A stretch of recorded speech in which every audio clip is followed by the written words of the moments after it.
സ്നേഹിതരെ,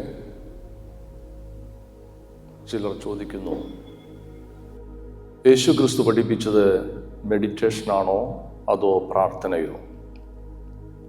ഇത് മതപരമായ ഒരു സംശയമല്ല, ഭൗതികമായും ആത്മീയമായും വളരെ ആഴത്തിലുള്ള ഒരു അന്വേഷണമാണ്.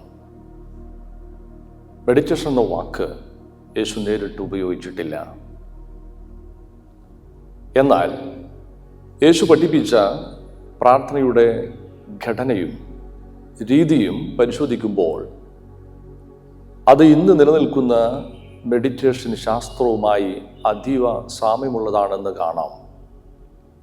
ഇത്തരം വിഷയങ്ങൾ മലയാളത്തിൽ കൂടുതൽ ആഴത്തിൽ അറിയുവാൻ ബോധിനി ദ ന്യൂറൽ ചാപ്പൽ എന്ന യൂട്യൂബ് ചാനൽ സബ്സ്ക്രൈബ് ചെയ്യുക.